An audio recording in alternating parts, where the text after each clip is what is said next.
En 1917, Berenguer Saunier, antiguo abad de Rennes-le-Château, desaparecía llevándose su secreto a la tumba. El origen de su fortuna sigue siendo un enigma. ¿Podría haber hallado al que llamaban el abad millonario un tesoro tal y como se especula? ¿Se había convertido en el guardián de un importante secreto? ¿O simplemente se dedicaba a un negocio un tanto curioso? Muchas han sido las hipótesis respecto al misterio Saunier. La verdad, en cambio, es difícil de averiguar. La vida secreta del abad Saunier.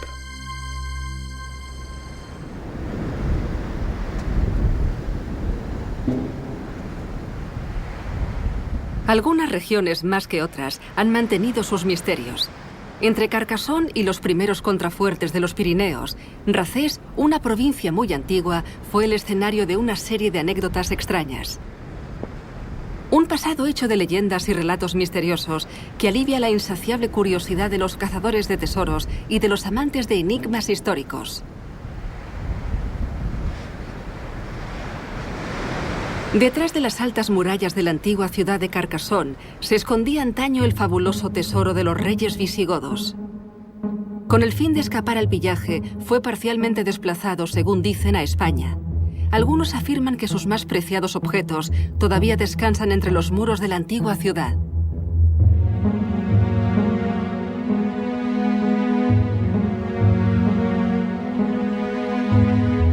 Más hacia el sur, en dirección a los Pirineos, unas extrañas fortalezas guardan el recuerdo de una guerra emprendida contra los cátaros. Aquí los misteriosos relatos nos ponen sobre la pista de tesoros perdidos, del Santo Grial y del Arca de la Alianza.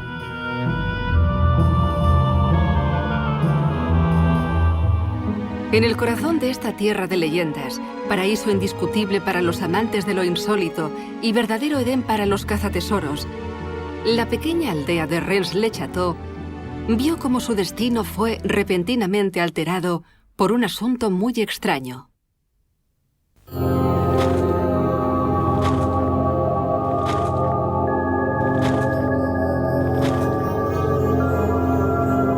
En pocos años, aficionados a la arqueología, videntes, historiadores y escritores llegaron de todas partes para observar los sucesos ocurridos en esta pequeña aldea, cuya fama para nada era previsible.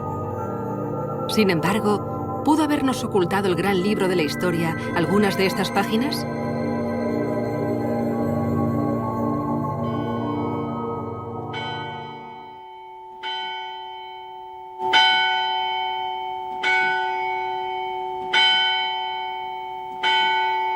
En una de estas calles tan tranquilas, hace más de un siglo que domina la sombra del misterio y de los rumores.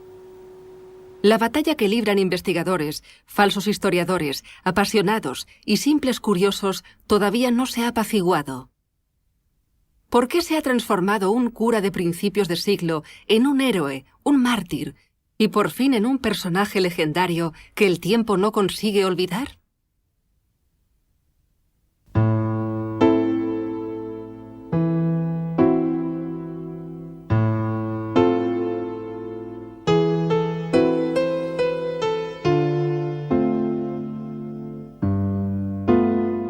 Estamos en 1885.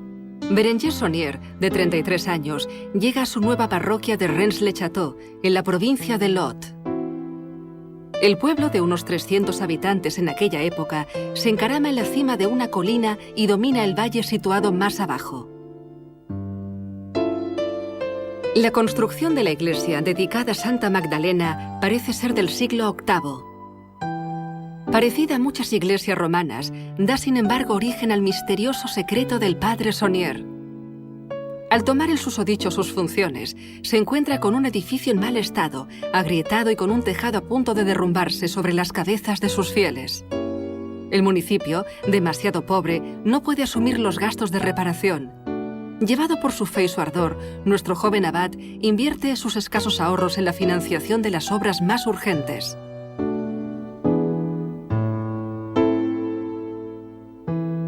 Sus ideas políticas favorables a los monárquicos seducen a la condesa de Chambord, quien le hace una donación de 1000 francos para empezar las obras de restauración. Lo primero en llamar su atención es el altar mayor, que decide desplazar. Aquí es cuando hace su primer descubrimiento. Uno de los pilares, decorado con motivos carolingios, lleva en su parte superior una pequeña cavidad en la que, según dicen, Saunier habría descubierto unos pergaminos. Todavía nadie ha hallado rastro de tales documentos. Es muy probable que simplemente se tratase de unos papeles sellados por la Iglesia, ya que esta práctica era común en los edificios religiosos de aquella época. Sin embargo, al joven cura le esperan muchas más sorpresas, y su iglesia parece querer desvelarle poco a poco algunos secretos dormidos durante largos años.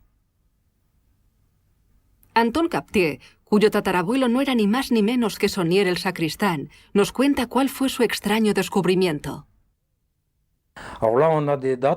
Las fechas en sus cuadernos indican que empezó las investigaciones en 1891, época en la que se sitúa el famoso descubrimiento del frasco del balaustre.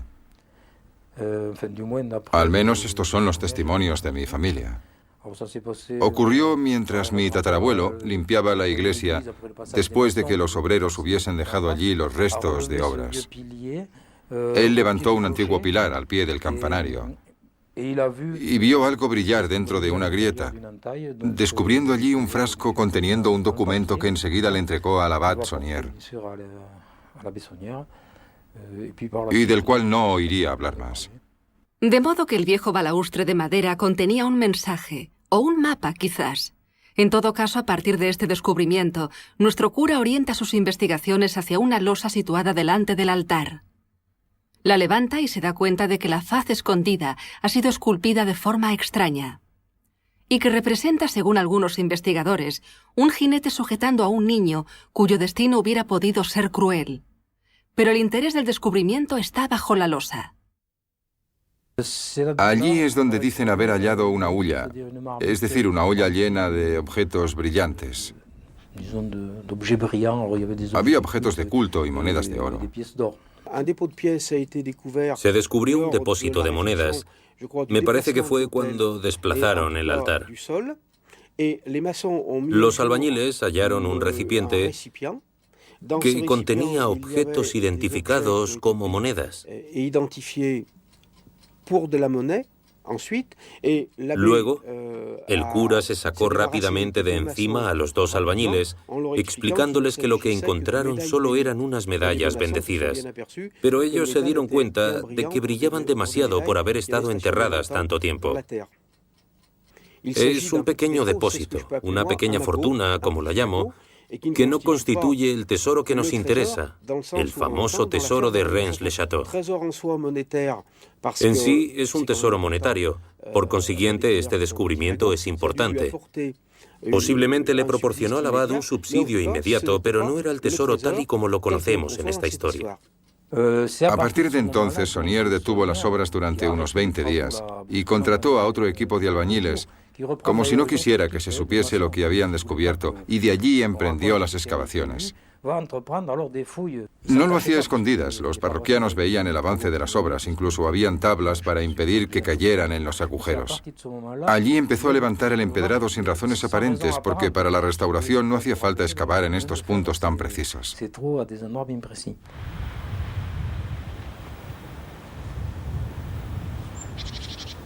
Ya se trate de un depósito de monedas de oro o de documentos importantes, el descubrimiento de la losa de los jinetes parece ser ahora el punto de partida de la verdadera leyenda del abad de Rennes-le-Château. En pocos años, Berenguer Saunier financia él solo la mayor parte de las obras de embellecimiento de su iglesia. Símbolos escondidos, mensajes con claves, alegorías, señales e inscripciones enigmáticas constituyen para la mayoría de los investigadores lo esencial de la decoración de la iglesia consagrada a María Magdalena.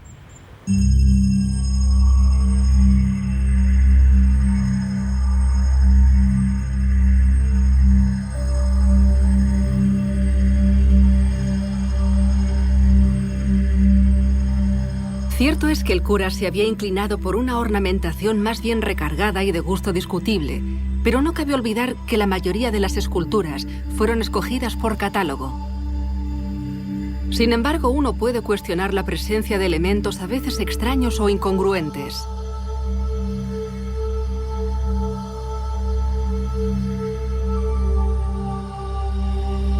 La pieza más curiosa es, sin duda alguna, la pila rodeada por 4 ángeles santiguándose. Derrotado por el significado de tales gestos, un diablo haciendo muecas sujeta dolorosamente el conjunto de esta construcción. Este peculiar personaje es Asmodeo, el guardián del tesoro del Templo de Jerusalén. ¿Podría esa ser la primera alusión a la presencia por esta región del legendario tesoro del rey Salomón? Esta hipótesis parece confirmarse por el análisis detallado del alto relieve situado pocos metros más arriba. La obra representa a Jesús rezando ante una asamblea formada por diversos protagonistas. El paisaje rodeando la escena es muy importante, ya que indica, según dicen, lugares específicos de la región de Rennes-le-Château. ¿Pero qué pinta en medio de un cuadro la bolsita cuya presencia no parece ser realmente necesaria? ¿Podría tratarse una vez más de una fortuna? ¿Evoca acaso la existencia de un importante tesoro?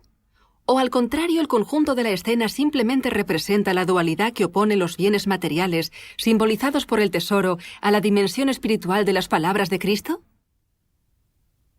El camino de la cruz, de color subido, atrae también la atención de los investigadores.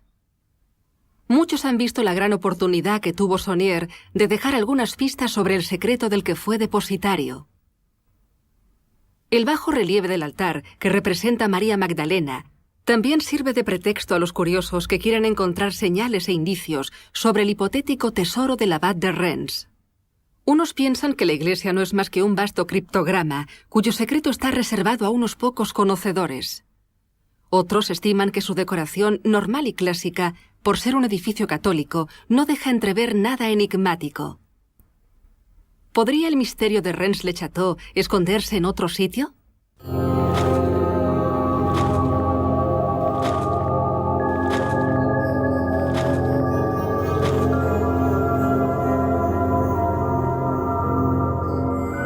Bérenger Saunier no solo se dedica a la decoración de la iglesia, sino que también emprende la habilitación de la pequeña sala situada entre el edificio religioso y el cementerio, y de nuevo a sus expensas.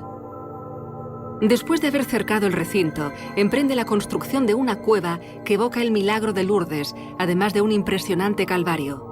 Al lado del presbiterio, cuyos gastos de restauración corren a su cargo, pone una estatua de la Virgen encima del antiguo pilar carolingio que antiguamente sostenía el altar.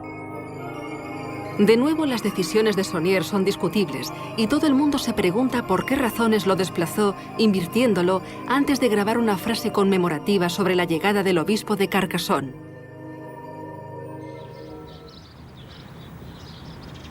Por aquel entonces, las relaciones entre el abad y los habitantes del pueblo eran excelentes. La iglesia se convierte en la honra de la comunidad y gracias al cura el pueblecito de Rennes-le-Château por fin recupera cierta notoriedad.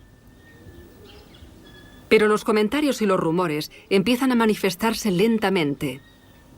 A los habitantes del pueblo no les preocupa especialmente de dónde sale el dinero de las obras. En cambio, las peculiares artimañas del cura alimentan cierta inquietud entre muchos fieles. Las pruebas son irrefutables.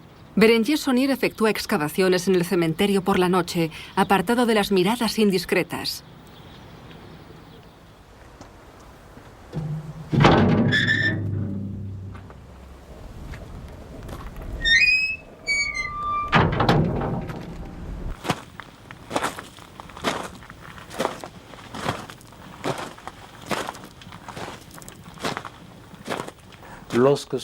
Bajo el pretexto del acondicionamiento del cementerio, el abad Saunier desplaza muchas tumbas, lo cual provoca el enfado de los habitantes del pueblo. Pruebas son las 2 denuncias que el ayuntamiento presentó en 1895 para impedirle seguir con las excavaciones del cementerio. Las 2 denuncias entregadas a la prefectura en 1895 ponen fin a las artimañas del cura. Pero aún así uno puede preguntarse ¿por qué Bérenger Saunier revolvía la tierra? ¿Por qué excavaba? ¿Por qué removía las tumbas por la noche? La sombra del misterio planea sobre Rennes-le-Château y su extraño abad.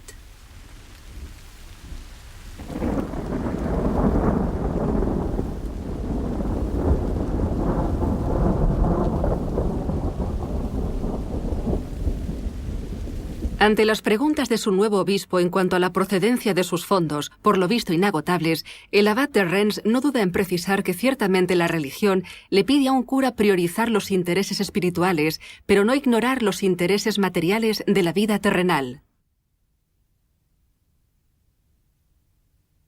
Y añade, los míos están en Rennes, y solo aquí. Su posición es comprensible sabiendo que adquiere a finales del siglo pasado unos terrenos cerca del presbiterio. A partir de 1901 encarga allí la construcción de una villa, lujosa para la época, que habilita y amuebla suntuosamente. Oficialmente sus intenciones son loables. Saunier explica que quiere abrir un geriátrico para curas enfermos. Es una idea generosa y todo lo que recauda tiene un propósito religioso. Pero se desvía un poco de su intención inicial y se lo reprochará más tarde el obispo, Monseñor Vissejour, cuando pregunta en el juzgado dónde están esos curas enfermos. Saunier utiliza esa residencia para hacer recepciones, como quien dice, porque no se trataba de grandes fiestas. Digamos que no era en absoluto el propósito inicial.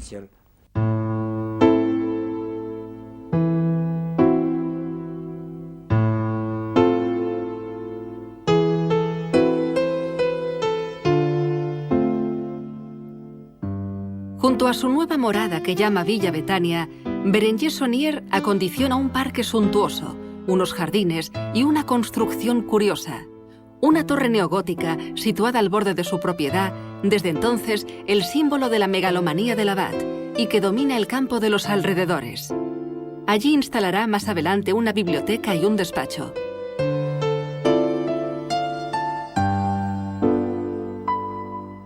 El universo cotidiano del cura se transforma poco a poco en el de un hombre en busca del refinamiento y de la relación social. Los visitantes desfilan por la casa del abad Saunier y aprecian la calidad de sus recepciones. Era todo un anfitrión y dicen que Marie cocinaba de maravilla, con lo cual la gente acudía con frecuencia a su casa para disfrutar de su cocina.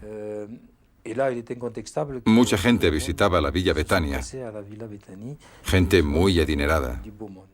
Saunier no se privaba de hacer pedidos a los mejores proveedores de vinos finos y de licores, toneles de ron y vajillas de lujo. También cuidaba su imagen y la de Marie, su sirvienta, como nos lo indican las facturas enviadas por numerosas casas de confección de Carcassonne, Toulouse y París.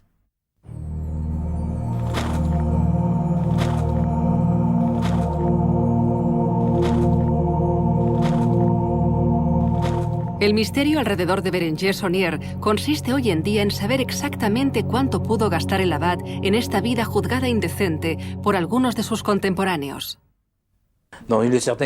Claro está que Saunier ha gastado una fortuna, que se ha calculado en unos 1.000 millones de céntimos de nuestra época. Es mucho dinero para un cura, pero no para el abad millonario, como lo llaman. Si hubiera sido tan rico como muchos dicen, tendría más bienes. Aunque un cura no tenga las mismas necesidades que el más común de los mortales, coches, yates, pero no habría tenido las dificultades financieras que tuvo en algún momento al final de su vida y que nos revelan sus cuentas. Tuvo dificultades. Pero en la primera parte de su vida en Rennes, hasta 1900, es un hombre que contribuyó mucho a la restauración de la iglesia. Y aquí tenemos unas cuentas muy precisas. Todo estaba pagado con créditos.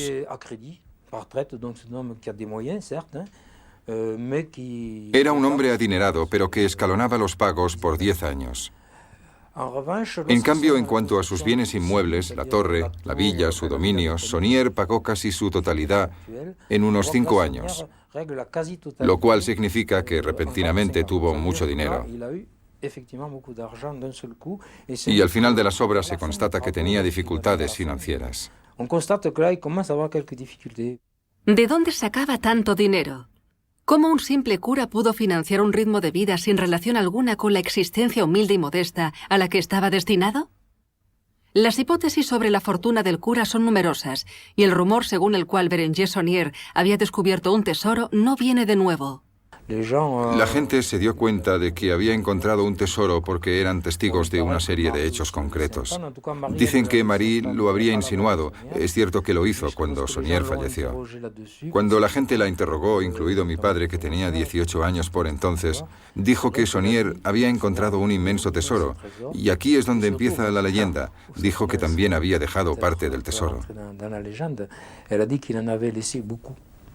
Suficiente para la supervivencia del pueblo entero durante más de 100 años.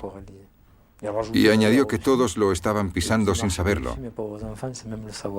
Eso lo dijo de joven a varias personas, así que no desvariaba. Y se lo dijo a su familia cuando todavía no se hablaba del fabuloso caso Saunier. En los años 60, el nuevo propietario del dominio, el señor Corbu, abre un restaurante en Rennes-le-Château, donde medio siglo antes el abad recibía a sus invitados. Entre los primeros visitantes estaban las esposas de los banqueros del abad Saunier. Algunas le enseñaron a mi padre unas joyas que hicieron fabricar con las piezas que Saunier les había vendido a sus maridos.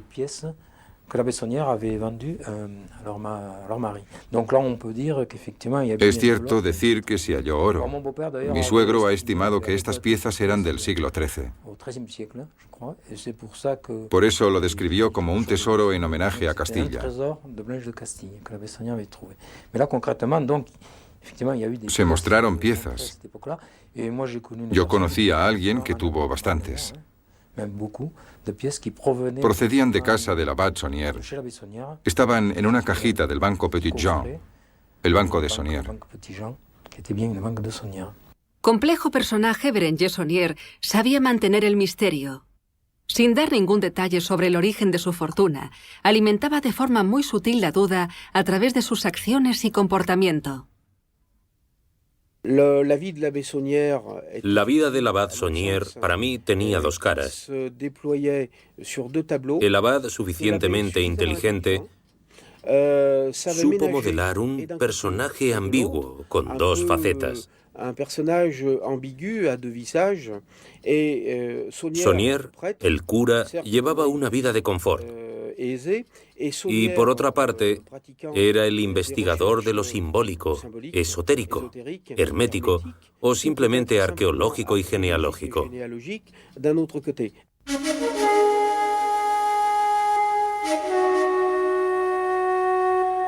Nadie en aquella época supo realmente cuál era la finalidad de los múltiples paseos que efectuaba el cura hasta entrada la noche. ¿Qué andaba buscando? ¿Por qué siempre en el mismo sitio? ¿Traía piedras, como lo pretendía, destinadas a la edificación de la cueva artificial de la plaza de la iglesia?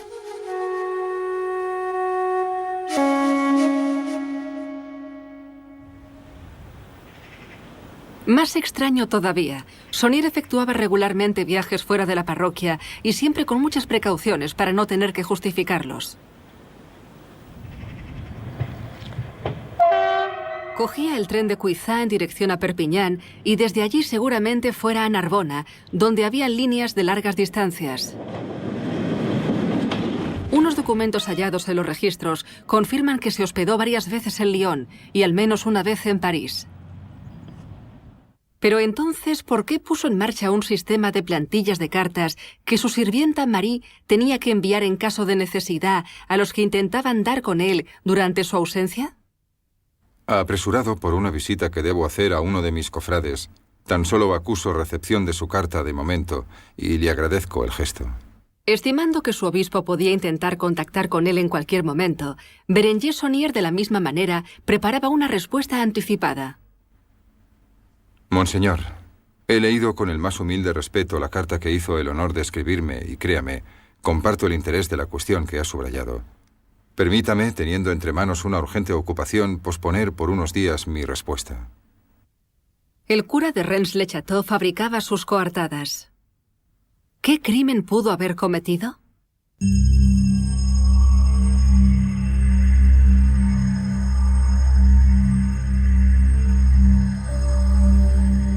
De todos los que han conocido al abad, Marie de Narnaud, su sirvienta, sea quizá la única persona que haya sido testigo de sus confidencias.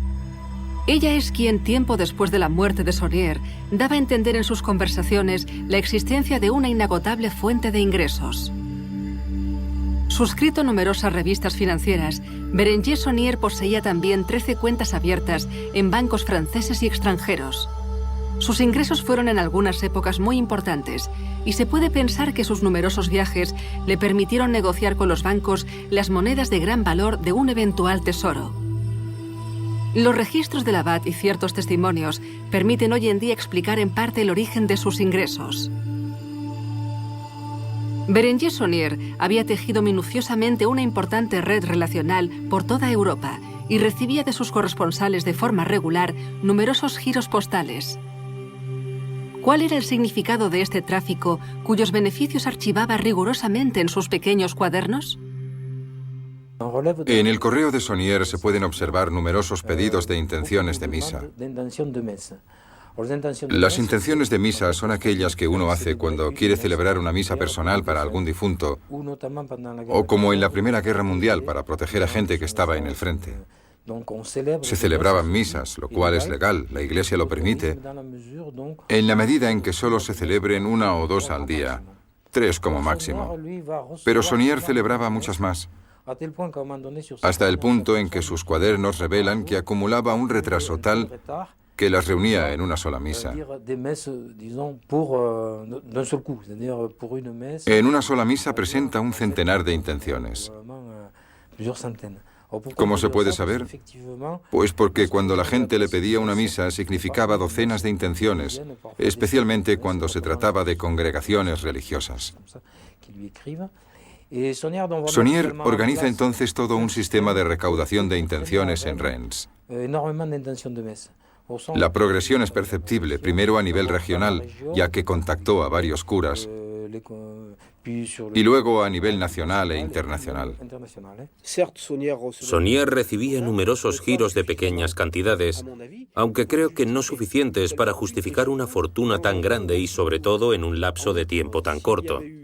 De haber tráfico, falta de honradez, el escándalo hubiera sido desvelado rápidamente por las autoridades religiosas que habrían intervenido para poner a Saunier sobre el recto camino.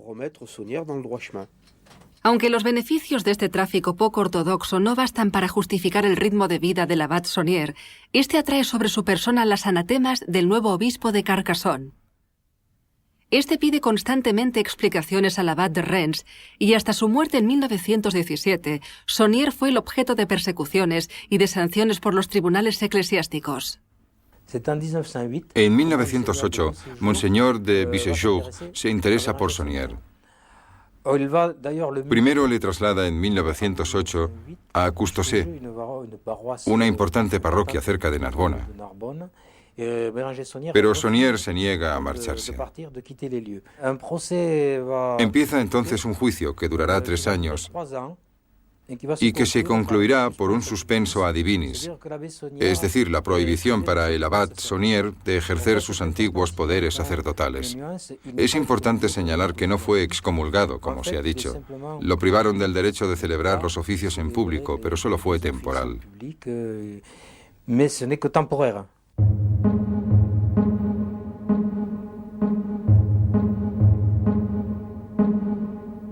A pesar del tráfico de misas al que Saunier reconocía haberse librado, los rumores sobre tesoros persistían en Reims-le-Château.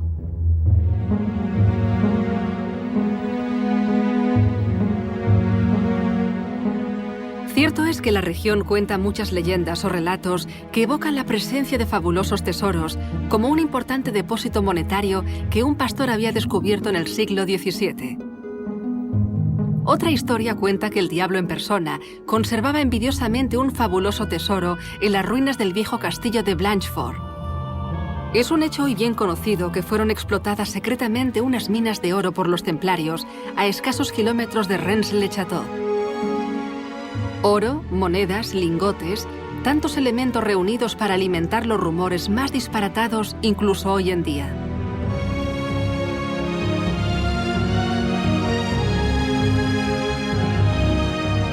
En las hipótesis más generosas, la lista de los tesoros aumenta junto a la imaginación de los investigadores. Blanca de Castilla, Blanca de Francia y Blanca de Borbón, todas tenían una buena razón para esconder sus pequeños ahorros en la región de Rennes. En cambio, la más seria de las hipótesis puede ser la del tesoro de los reyes visigodos, cuya historia parece haberse cruzado con el destino de esta aldea, desde luego sorprendente. Unos investigadores dicen haber localizado la ciudad perdida de Redé, antigua capital de los reyes visigodos. Para Alain Cyprat es en Rennes-le-Château donde se instalaron antaño los visigodos y su legendario tesoro. Los visigodos eran conocidos por sus fabulosos tesoros. Sabemos que poseían el emisurium, un plato de oro macizo de un peso de 24 kilos aproximadamente, y la mesa de esmeralda que se llevaron los árabes de Toledo en el año 711. Y sospechamos que también comprendía el tesoro del rey Salomón, tesoro que se llevó Titus de Jerusalén y que Alarico el Grande había robado a Roma en el año 410. El rey Teodorico era hijo de Alarico el Grande. Yo creo que su mujer Tindigota y su hijo Amalarico se habrían refugiado en Redé con el tesoro, porque este estaba allí donde se encontraba el rey. Con lo cual, por un tiempo, el tesoro de los reyes visigodos estuvo en Redé. No sabemos qué fue de él. Aunque esta hipótesis no sea aceptada por todos los historiadores, una fotografía aérea del pueblo nos proporciona un indicio muy sorprendente. Las ampliaciones de unas fotografías muestran en una porción de la meseta situada en la parte inferior del pueblo las estructuras de una construcción muy antigua. ¿Podría tratarse del mausoleo del emperador Constante, hijo de Constantino el Grande, asesinado al pie de los Pirineos? La reconstrucción de lo que llegó a ser el edificio nos ofrece una hipótesis a priori interesante, pero la ausencia de excavaciones oficiales todavía no nos permite esclarecer el misterio que sigue rodeando la historia secreta de la antigua ciudad de Redé. Si nada nos permite afirmar formalmente la presencia de un tesoro, ¿qué será de los famosos pergaminos que descubrió Saunier en su iglesia? ¿Tendrán alguna relación, como muchos dicen, con la existencia de informaciones históricas de gran importancia? ¿O bien indican, como aseguran otros, un lugar secreto inidentificable gracias a sabios cálculos sobre la sagrada geometría de la región? Trazamos una línea entre este punto y este otro que sobrevuela esta iglesia y dibujamos una estrella en el suelo y así tenemos el emplazamiento del tesoro. Vale, con una carta de Estado Mayor, pero en aquella época no existen ni los aeroplanos ni los helicópteros. No se puede tener cartas de Estado Mayor ya que son exclusividad del ejército. Son escasas y son propiedad del Estado. No hay TSH ni cámara. Uno solo puede ubicarse con la vista, con cadenas de agrimensor. No tiene teodolitos y es imposible que disponga de fotos aéreas o de una carta de Estado Mayor. Así que desmiente 9 de cada 10 estudios. Respecto a los pergaminos, que son la clave de esta historia, se ha precisado que Saunier encontró tantos papeles como documentos. Con eso no me cabe la menor duda de que los haya encontrado en el sitio que se indica. La existencia de los pergaminos es indiscutible, ya que gente fuera de toda sospecha lo ha confirmado. Pero de eso a decir que los pergaminos presentados en las primeras hipótesis del enigma de Rennes son los originales o reproducciones auténticas, no lo puedo creer. Creo que sí se han hallado pergaminos, pero aquellos que permitieron organizar la primera investigación en Rennes-le-Château eran falsos. Quizá no falsificaciones graves, hechas a partir de los originales, pero yo creo que es imposible. Si los pergaminos pueden ser falsos, la lápida sepulcral de la marquesa de Hautpoul es sin embargo bien real. Fue extraída entera del cementerio de Rennes-le-Château por Saunier, quien borró minuciosamente las inscripciones que llevaba. ¿Con qué fin? ¿Y por qué empeñarse en hacer desaparecer un epitafio aparentemente anodino? La lápida cubría la tumba de la marquesa de Blanchefort y fue burilada por Saunier por razones inexplicables. Pero poco antes había sido descubierta por un investigador local, un ingeniero que se llamaba Ernest Cross, y por lo que dicen tenía inscripciones en latín y en griego. Estamos casi seguros del sentido de las inscripciones latinas, pero no de las griegas. En latín se podía leer Redis Regis Kelis Archis, seguido de unas flechas. Así que esta lápida seguramente era un modo de descifrar la localización del tesoro. Formado por dos losas de dimensiones idénticas, la lápida de la marquesa no dejará de librar sus secretos. Descifrar el epitafio, por ejemplo, todavía es un enigma. Las anomalías descubiertas en la escritura no son, claro está, debidas al azar. ¿Este curioso criptograma nos dará algún día la clave del misterio de Rennes-le-Château?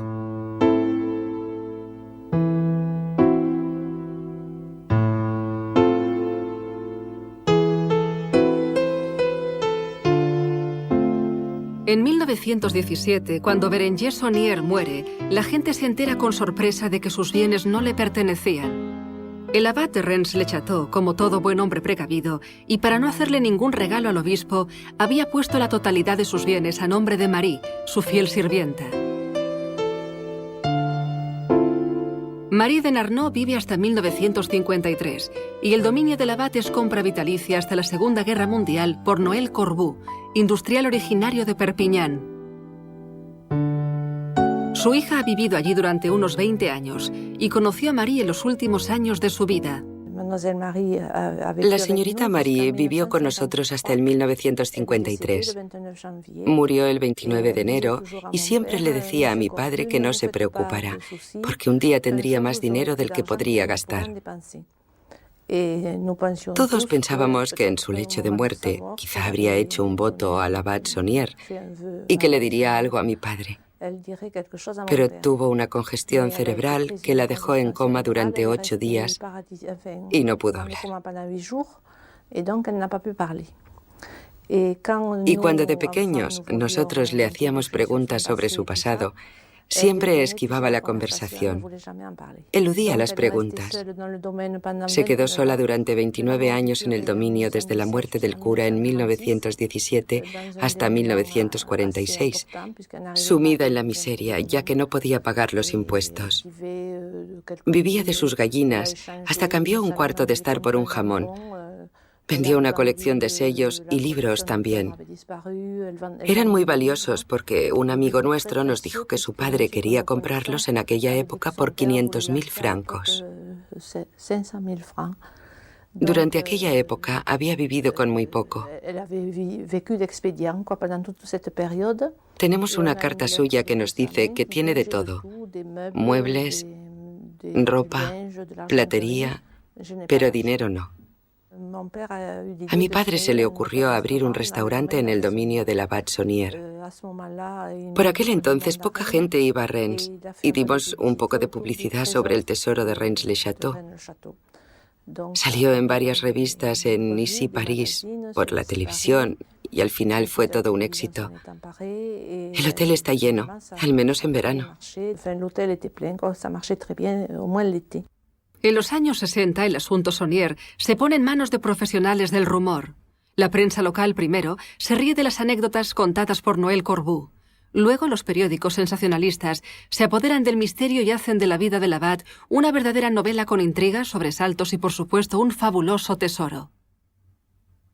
La televisión por fin pondrá a Noël Corbu en el papel de Berenguer Saunier para un famoso programa llamado La Rueda Gira. En efecto, la rueda gira para muchas personas y sobre todo los escritores para los que el asunto de Rennes-le-Château se ha convertido en una fuente inagotable de relatos donde la imaginación y la fantasía de algunos autores supera la historia real. El asunto se limitaba a ser local, por así decirlo, hasta la publicación de un libro de Gérard de Sède, El oro de Rennes, que dio a conocer el asunto a mucha gente. Introduce la primera noción de oro maldito, etc. Y a partir de aquel momento aumentaron las visitas de turistas.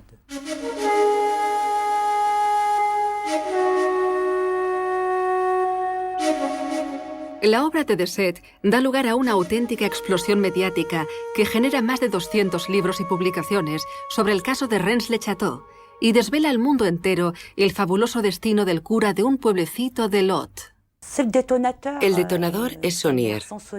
Sin él, no sé si Rennes-le-Château sería tan famoso. La fuerza del abad Saunier es que nos ha enseñado un doble poder. El poder espiritual, porque era cura y decora su iglesia de manera poco católica, lo cual nos hace interrogarnos en el plano espiritual. Y el poder temporal, porque no vive tampoco de manera muy católica por todo lo que llegó a gastar.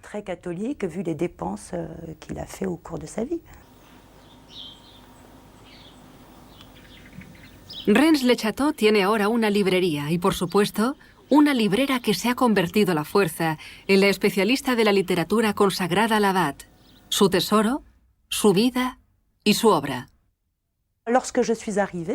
Llegué aquí durante una época de búsqueda insaciable por un tesoro material. La gente venía equipada con palas, detectores, y luego se enfocó más en la búsqueda histórica. Sobre el pasado de Rennes-le-Château, los templarios, los cátaros, los visigodos.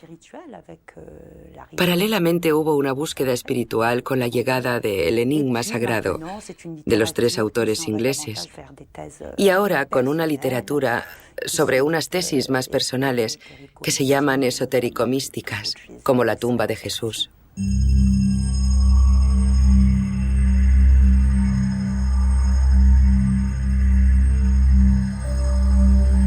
A principios de los años 60, el pueblo se convierte en el destino de los cazatesoros, de los excavadores, de los fisgones y de los curiosos. La gente acude a Rennes con palas, picos y detectores de metal. La búsqueda del tesoro del abad Saunier se convierte en un deporte dominical, lo cual no parece, por razones obvias, gustar a los habitantes del pueblo, cuyo subsuelo se transforma poco a poco en un queso gruyère. Hasta que la municipalidad prohíba todo tipo de excavaciones sobre las tierras comunales. Los primeros visitantes eran investigadores y venían a excavar discretamente, sin molestias. Y al principio eran muchos más. Bueno, han hecho algunos destrozos porque hacían agujeros, pero no siempre los rellenaban. Por regla general, las excavaciones eran permitidas en lugares señalados en la entrada del pueblo. La gente convergía hacia la iglesia, por así decirlo. La gente compraba el equipo y trataba de llegar hasta debajo de la iglesia porque sabemos que allí es donde Saunier hizo sus descubrimientos. Todos los investigadores venían con sus péndulos. En aquella época venían radiestesistas. La mujer de uno de los radiestesistas había perdido un broche muy valioso en el parque. Y pensábamos que su marido lo encontraría muy fácilmente con el péndulo. Pero no fue así.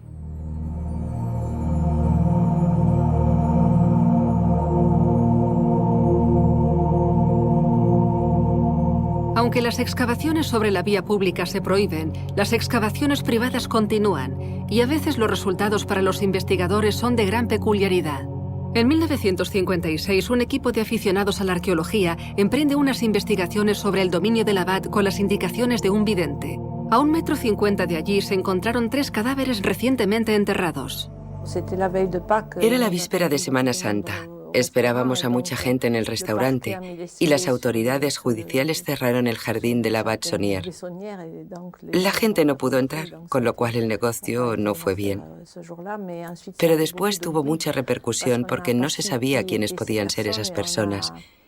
Eran unos cadáveres recientes, todavía tenían pelos sobre los huesos y pensábamos que podían ser guerrilleros muertos durante la Segunda Guerra Mundial.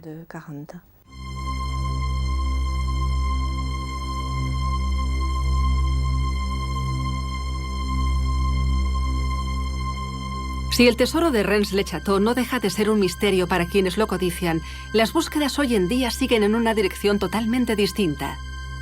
Las hipótesis sobre las que ahora se trabaja giran en torno a las personas cercanas a Saunier y la gente nos pregunta si el cura actuó solo o si al contrario fue manipulado por otras personas que se habrían quedado en la sombra de esta misteriosa historia.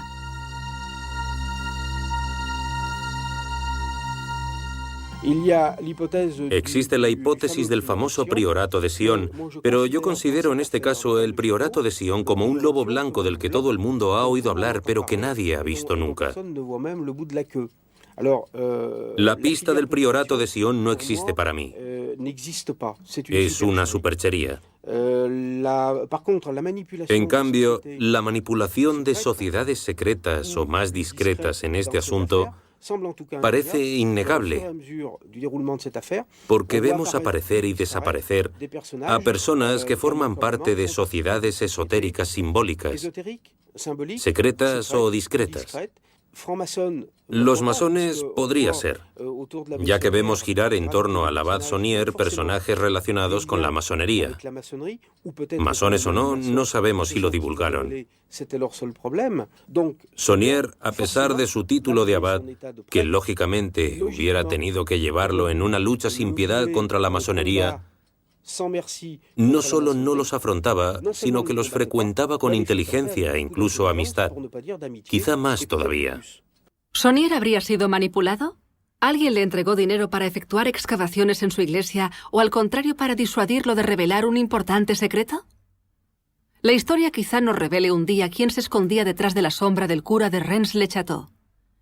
El último mensaje que nos dejó Saunier poco antes de morir fue hallado a principios de los años 90.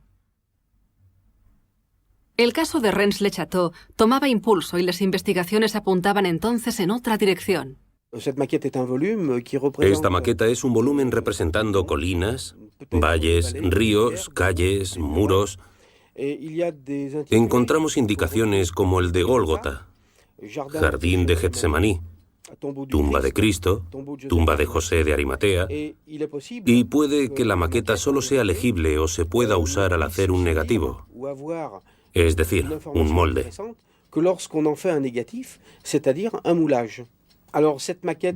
Esta maqueta probablemente nos ayude a identificar el terreno donde iba Saunier primero.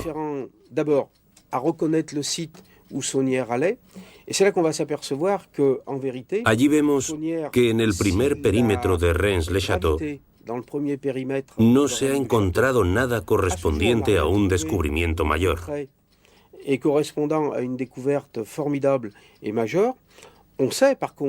Sabemos por sus cuadernos que Saunier se desplazaba y que iba muy lejos de Rennes-le-Château. Pensamos haber encontrado uno de los sitios que quería designar Saunier. Hemos localizado el terreno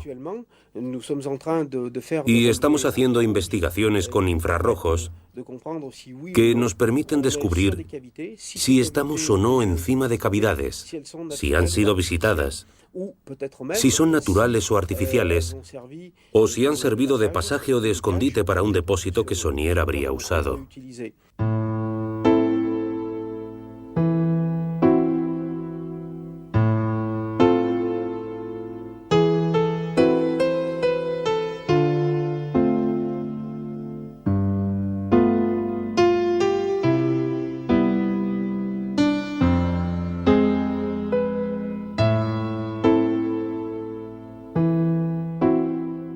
Hace más de 20 años que las vueltas que da el caso Saunier alimentan, en general de manera sensacionalista, los rumores y los relatos especulativos.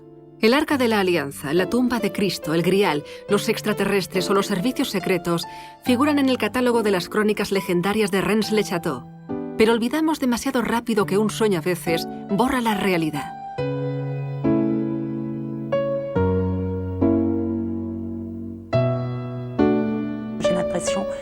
Yo creo que este es un sitio donde la gente se busca a sí misma, planteándose a través de la historia de las religiones, la historia sin más, la historia de la vida.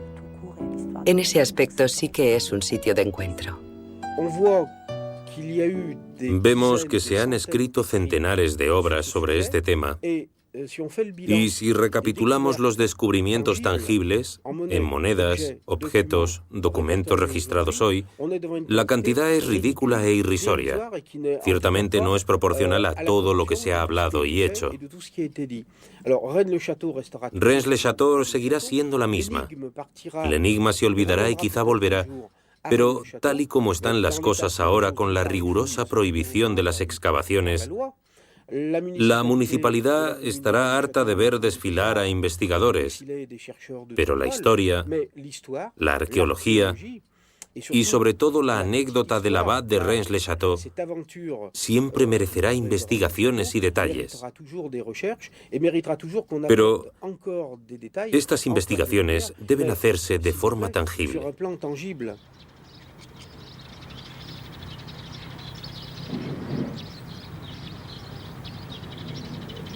La original personalidad a veces misteriosa del abad Berenguer Saunier lo ha convertido en un personaje fuera de lo común, pero el cura de Rennes-le-Château también era un hombre generoso, sincero y, como él mismo subrayaba, amaba a su iglesia y a su parroquia. Su historia podría pararse aquí, pero la fascinación que provoca este personaje ha creado una auténtica leyenda. En Rennes-le-Château el rumor persiste, y por muchos años, según dicen.